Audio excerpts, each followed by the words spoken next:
ফুটবলে যেমন জাদু হচ্ছে মেসি, আমি মনে করি বাংলাদেশের বর্তমানে জাদুকর হচ্ছে আমাদের মাননীয় প্রধানমন্ত্রী তারেক রহমান। মাননীয় মন্ত্রী, আমরা আরেকটু পেছনে যাই। নির্বাচনের আগে বহুল প্রত্যাশিত যখন এই ফ্যাসিস্ট শেখ হাসিনা যখন পালিয়ে গেলেন, তারপর থেকেই মূলত নির্বাচনের দাবি আসছিল। বিশেষ করে যারা তরুণ, যাদের বয়স 40-এর মধ্যে, তারা 3টি নির্বাচনে তাদের ভোটাধিকার প্রয়োগ করতে পারেননি। স্বাভাবিকভাবেই নির্বাচনের দাবি ছিল, এবং নির্বাচনের আগ দিয়ে যদি আপনি নিশ্চয়ই জানেন যে বিভিন্ন ছাত্র সংসদ নির্বাচনগুলোতে কিন্তু বিএনপির যে ছাত্র দলের একটা ভরাডুবি হয়েছে। সেই জায়গা থেকেই হয়তো নানাভাবে ছড়ানো হচ্ছিল যে এবার মনে হয় নৌকা ধানের শীষ দেখা শেষ, এবার দাঁড়িপাল্লার বাংলাদেশ, এরকম একটা স্লোগানও তৈরি করে মনে হচ্ছিল যে মনে হয় জামায়াত একটা দীর্ঘ বা বড় ধরনের প্রতিদ্বন্দ্বিতা করতে পারবে।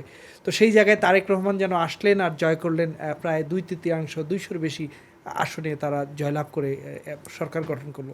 এই পুরো বিষয়টাকে আপনি কিভাবে দেখছেন? এখন তো বিশ্বকাপ ফুটবল চলে, তাই না?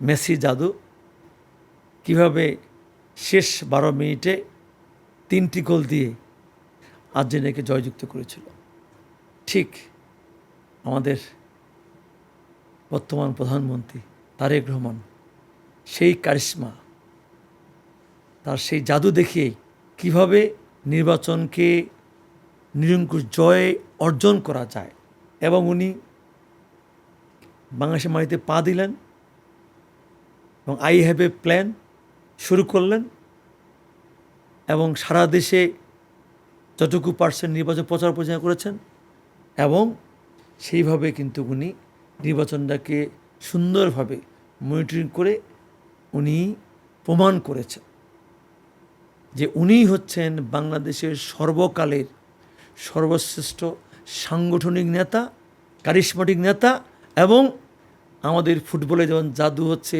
মেসি, আমি মনে করি বাংলাদেশের বর্তমানে জাদুকর হচ্ছে আমাদের মাননীয় প্রধানমন্ত্রী তারেক রহমান। মানে বাংলাদেশের রাজনীতির মেসি বলতে পারেন। মেসি।